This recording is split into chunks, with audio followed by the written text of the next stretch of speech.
I'm a little bit worried about him. This morning, for example, he came into the Oval Office for our meeting, and I said, Mr. President, is everything all right? And he said, yeah, what's the matter? And I said, Mr. President, you're wearing your pajama bottoms. I really have nothing to say about that. I wish I could be here more, but I really think Bill has everything under control. Wait! You forgot your lunch! I want to thank the Academy for this tremendous honor. This may be the greatest moment of my life. I mean, ever since I was a little boy, I wanted to be a real actor.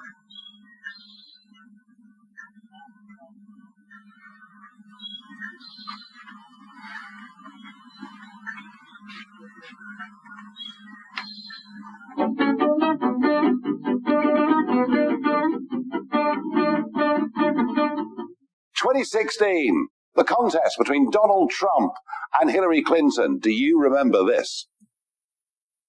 Deplorable was not a good day for Hillary. Crooked Hillary. She is a crooked one. Crooked.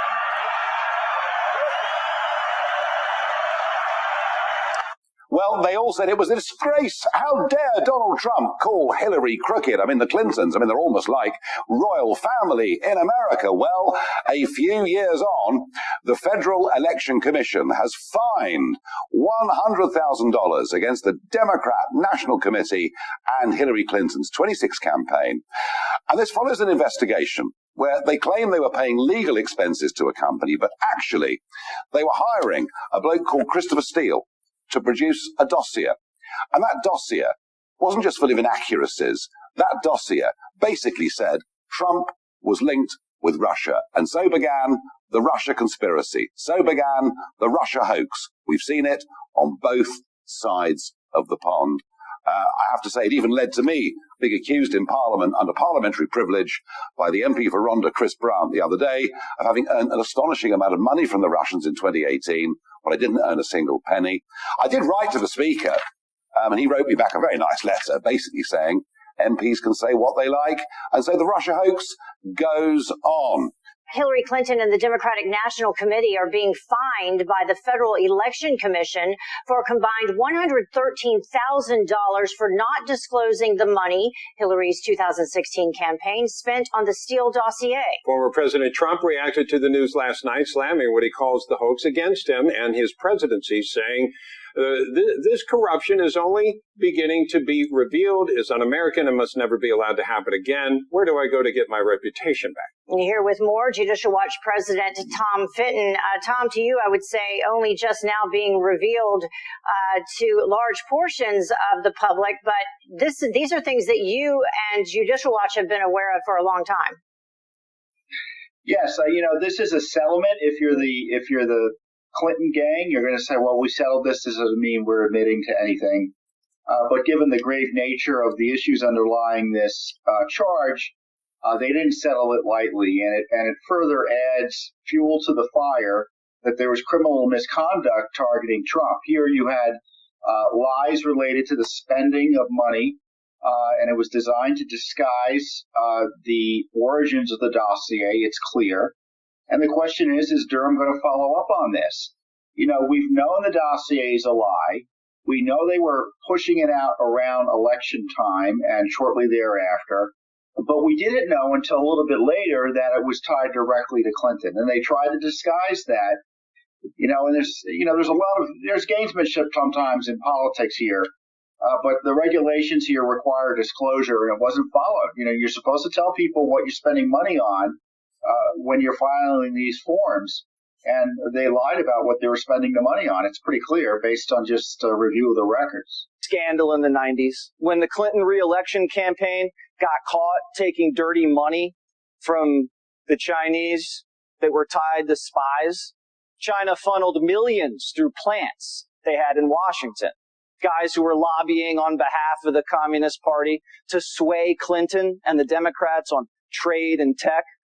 But the Clintons weren't the only Democrats compromised by the Chinese. Senator Dianne Feinstein actually had a Chinese spy on her payroll. She paid him to drive her all around Washington for over 20 years. I wonder what he overheard in the back of her Lincoln Town Car. But at least she didn't get into bed with him, unlike Democrat Eric Swalwell, who got caught up in a sexual relationship with Fang Fang. But did any of them get into trouble? Were they investigated, punished, embarrassed? Did they even lose a committee assignment? No. They got compromised our country's security, and we're still supposed to trust them. So it stands to reason that the Biden family thought they too would get away with it when they started striking up deals with Chinese businessmen tied to Chinese intelligence. And for some time, that was the case. The media was desperate for Joe to beat Trump, so they swept this whole story under the rug until Joe screwed it all up, like he always does, and lost his grip on the media, forcing even the New York Times to come around to verify Hunter's laptop. And eventually the story became too big to ignore. So now the press is playing catch up with Biden's family's ties to China. Reporters like Michael Isikoff, who was one of the first to promote the phony dossier, is writing that the Bidens are in real trouble, inking a piece today that says, quote, "New Hunter Biden revelations raise counterintelligence questions." And now they're even acknowledging that this might be the kiss of death for Joe's political career. A former Clinton advisor saying this today, quote, "If it is proven that President Biden was not only involved in, but profited from Hunter's business deals with Chinese state-owned firms, it would be a politically calamitous development for the president."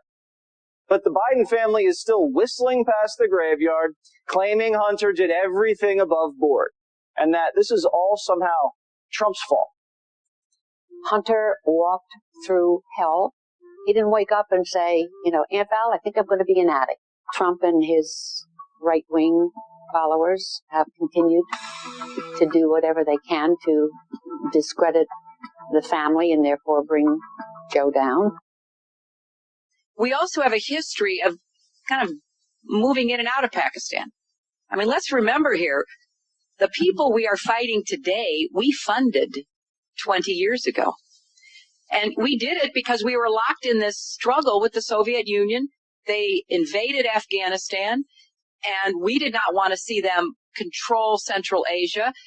And we went to work. And it was President Reagan in partnership with the Congress, led by Democrats, who said, you know what, sounds like a pretty good idea. Let's deal with the ISI and the Pakistani military, and let's go recruit these mujahideen. And let's get some to come from Saudi Arabia and other places, importing their Wahhabi brand of Islam so that we can go beat the Soviet Union. And guess what? They retreated. They lost billions of dollars, and it led to the collapse of the Soviet Union. So there's a very strong argument, which is, it wasn't a bad investment to end the Soviet Union, but let's be careful what we sow because we will harvest. So we then left Pakistan. We said, okay, fine. You deal with the stingers that we've left all over your country. You deal with the mines that are along the border. And by the way, we don't want to have anything to do with you. In fact, we're sanctioning you.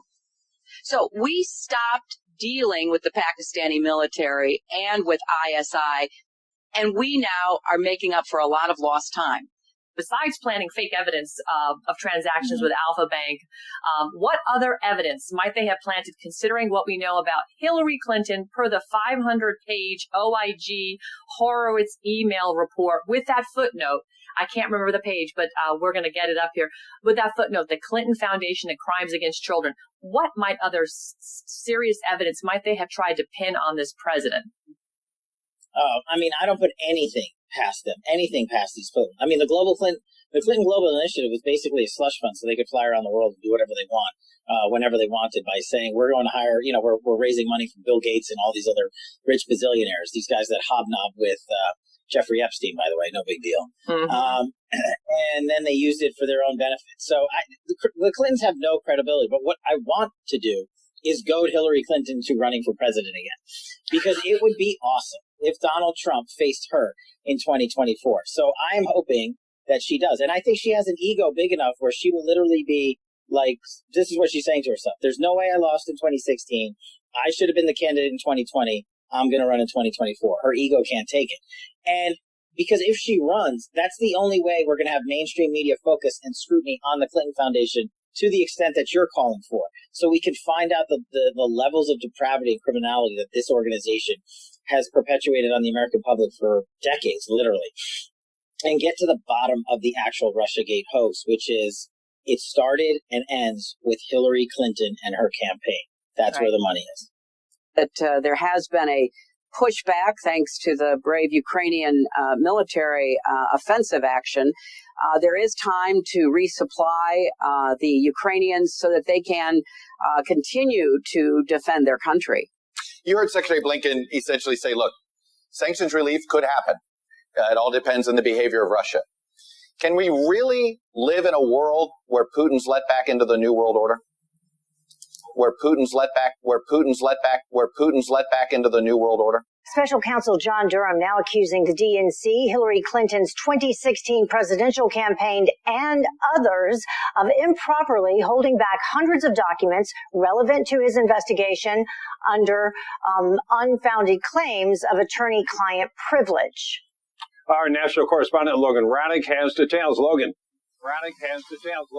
Well, Bob and Heather, this all began in September of 2016 when Michael Sussman sent a text message to James Baker, the general counsel of the FBI. And Durham released this text because he says it shows that the attorney told the FBI that he had no connection to any client or other organization. Now, that September 18th, 2016 text in question from Michael Sussman to James Baker says, quote, I have something time sensitive and sensitive I need to discuss.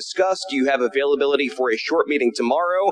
I'm coming by my own, not on behalf of a client or company. Want to help the Bureau. Now, special counsel John Durham, he's making the connection between what Sussman wrote and what he said in the meeting to the idea of tying Donald Trump to Russia. Now, Sussman's false claims, they were amplified by the Clinton campaign, and Durham is trying to add this tweet from Hillary Clinton as part of the evidence in his probe. Now, he's also revealing that out of 1,500 documents withheld by Fusion GPS under attorney-client privilege, only 18 emails and attachments actually involved an attorney. Now, Durham also claims that Fusion GPS, their main purpose was working with the DNC and the media in order to push out this narrative for the Clinton campaign. So this probe still has a long way to go, Bob and Heather, but we're still learning a lot more. But it is clear that Sussman was misleading at least the FBI by saying that he was not working on behalf of anyone else. Back to you. They claimed, among many other things, that Putin got Trump elected. Turns out the disinformation was, in fact, paid for by the campaign. It was coming from the DNC. Kash Patel is a former national security advisor to the House Intel Committee. He joins us tonight to sort out what the second part of this story means. Kash Patel, thanks so much for coming on tonight. So how should we understand this fine of the Hillary Clinton campaign?